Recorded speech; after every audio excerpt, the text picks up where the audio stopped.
ಸ್ನೇಹಿತರೆ ನಮಸ್ತೆ. ಇದು ನ್ಯೂಸ್ 18 ಡಿಜಿಟಲ್. ನಾನು ನಿಮ್ಮ AT ವೆಂಕಟೇಶ್ ಪ್ರಭು. ಬೆಂಗಳೂರು ದಕ್ಷಿಣ ಜಿಲ್ಲೆಯ ರಾಮನಗರ ನಗರಸಭೆಯ ವತಿಯಿಂದ ರಾಮನಗರ ಜಿಲ್ಲಾ ಕ್ರೀಡಾಂಗಣದಲ್ಲಿ ರೇಷ್ಮೆ ನಾಡ ಕನ್ನಡ ಹಬ್ಬ ಎಂಬ ಶೀರ್ಷಿಕೆಯಡಿ ಕನ್ನಡ ರಾಜ್ಯೋತ್ಸವವನ್ನು ಬಹಳ ಸಂಭ್ರಮ ಸಡಗರದಿಂದ ಆಚರಣೆ ಮಾಡಲಾಗಿದೆ. ಇದರ ನೇತೃತ್ವವನ್ನು ವಹಿಸಿದಂಥವರು ರಾಮನಗರದ ನಗರಸಭೆಯ ಅಧ್ಯಕ್ಷರಾಗಿರುವಂಥ ಕೆ ಶೇಷಾದ್ರಿಯವರು.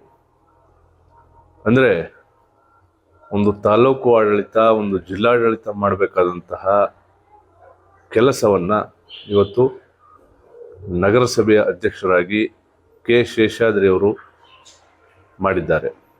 ಅಂದರೆ ಸರ್ಕಾರದ ವತಿಯಿಂದ, ತಾಲೂಕು ಆಡಳಿತದಿಂದ, ಜಿಲ್ಲಾಡಳಿತದಿಂದ ಕನ್ನಡ ರಾಜ್ಯೋತ್ಸವವನ್ನು ಆಚರಣೆ ಮಾಡುವಂಥದ್ದು ವಾಡಿಕೆ.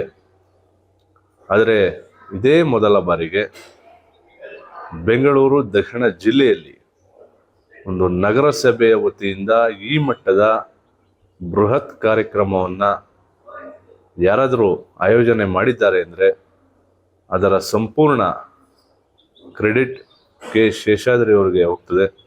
ಯಾಕಂದರೆ ರಾಮನಗರ ಜಿಲ್ಲಾ ಕ್ರೀಡಾಂಗಣದಲ್ಲಿ ಅವರು ಮಾಡಿದಂಥ ಈ ಕಾರ್ಯಕ್ರಮಕ್ಕೆ ಸಾವಿರಾರು ಜನಸಾಗರ ಹರಿದು ಬಂತು.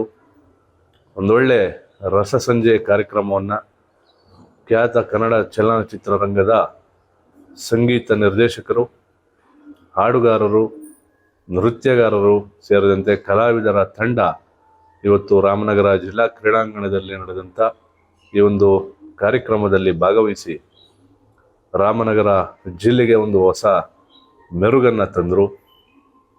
ವಿಶೇಷವಾಗಿ ಪೌರ ಸನ್ಮಾನ, ಅಂದರೆ ಹಿರಿಯ ಪೌರ ನಾಗರಿಕ ಸನ್ಮಾನವನ್ನು ಜಿಲ್ಲೆಯ ಹಿರಿಯ ಶಾಸಕರು, ಶಿಕ್ಷಣ ತಜ್ಞರು ಆಗಿರುವಂಥ CM ಲಿಂಗಪ್ಪ ಅವರಿಗೆ ಪ್ರಶಸ್ತಿ ಪ್ರದಾನ ಮಾಡುವ ಮೂಲಕ ತಮ್ಮ ದೂರದೃಷ್ಟಿಯ ಆಲೋಚನೆಯನ್ನು ಕೆ ಶೇಷಾದ್ರಿಯವರು ಇವತ್ತು ಅನಾವರಣಗೊಳಿಸಿದ್ದಾರೆ. ಅಂದರೆ CM ಲಿಂಗಪ್ಪ ಅವರು ಒಬ್ಬ ರಾಜಕಾರಣಿಯಲ್ಲ, ಅವರು ಒಬ್ಬ ಶಿಕ್ಷಣ ತಜ್ಞರು ಕೂಡ ಹೌದು. ಹಾಗಾಗಿ ಇವತ್ತು ರಾಮನಗರ ನಗರಸಭೆಯ ವತಿಯಿಂದ ಅವರಿಗೆ ಪೌರ ಸನ್ಮಾನವನ್ನು ನೀಡಲಾಗಿದೆ. ಜೊತೆಗೆ ಇವತ್ತೇನು ರಾಜ್ಯದ ಪವರ್ ಹೌಸ್ ಅಂತೇನು ನಾವು ಕರಿತೇವೆ, ವಿಧಾನಸೌಧವನ್ನು ಕಟ್ಟಿದಂಥ ಕೆಂಗಲ್ ಹನುಮಂತಯ್ಯನವರ ಹೆಸರಿನಲ್ಲಿ ಹಲವಾರು ಜನ ಸಾಧಕರಿಗೆ ಪ್ರಶಸ್ತಿ ಪ್ರದಾನವನ್ನು ಕೂಡ ಇವತ್ತು ಈ ವೇದಿಕೆ ಮೂಲಕ ಶೇಷಾದ್ರಿಯವರು ಮಾಡಿದ್ದಾರೆ. ಜೊತೆಗೆ ಇವತ್ತು ಕನ್ನಡವನ್ನು ಬೆಳೆಸಿ, ಕನ್ನಡವನ್ನು ಉಳಿಸಿ ಎನ್ನುವಂಥ ನಿಟ್ಟಿನಲ್ಲಿ ಕೇವಲ ನವೆಂಬರ್ ತಿಂಗಳು ಬಂದಂಥ ಸಂದರ್ಭದಲ್ಲಿ ಕನ್ನಡ ರಾಜ್ಯೋತ್ಸವವನ್ನು ನಾವು ಆಚರಣೆಯನ್ನು ಮಾಡ್ತೇವೆ.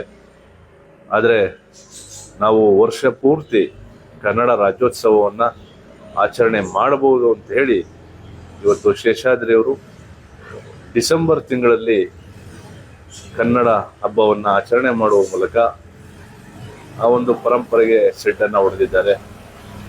ಜೊತೆಗೆ ಏನು ಇವತ್ತು ರಾಮನಗರ ನಗರಸಭೆಯ ವತಿಯಿಂದ ನಡೆದಂಥ ಈ ಒಂದು ಕನ್ನಡ ಜಾತ್ರೆಯಲ್ಲಿ ಕನ್ನಡದ ಹೆಸರಾಂತ ಕವಿಗಳ ಭಾವಚಿತ್ರಗಳನ್ನು ಪ್ರದರ್ಶನ ಮಾಡುವ ಮೂಲಕ, ಪ್ರಸಿದ್ಧ ನಟರ ಭಾವಚಿತ್ರಗಳನ್ನು ಪ್ರದರ್ಶನ ಮಾಡುವ ಮೂಲಕ, ಕನ್ನಡ ಪುಸ್ತಕಗಳನ್ನು ಅಲ್ಲಿ ಪ್ರದರ್ಶನ ಮಾಡುವ ಮೂಲಕ, ಸ್ತಬ್ಧ ಚಿತ್ರಗಳನ್ನು ಪ್ರದರ್ಶನ ಮಾಡುವ ಮೂಲಕ ಕನ್ನಡದ ಬಗ್ಗೆ ಅರಿವನ್ನು ಮೂಡಿಸುವಲ್ಲಿ ರಾಮನಗರದ ನಗರಸಭೆ ಸಂಪೂರ್ಣವಾಗಿ ಯಶಸ್ಸನ್ನು ಕಂಡಿದೆ.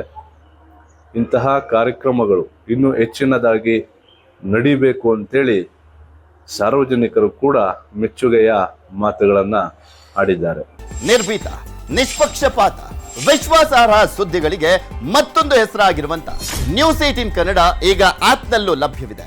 ದಯವಿಟ್ಟು ಇಲ್ಲಿರುವ QR ಕೋಡ್ ಅನ್ನ ಸ್ಕ್ಯಾನ್ ಮಾಡಿಕೊಂಡು ಆಪ್ ಅನ್ನ ಡೌನ್ಲೋಡ್ ಮಾಡೋದಕ್ಕೆ ಮರಿಬೇಡಿ. ನಿಮ್ಮ ಬೆಂಬಲ ಹೀಗೆ ಸದಾ ನಮ್ಮೊಂದಿಗಿರಲಿ. ಧನ್ಯವಾದ.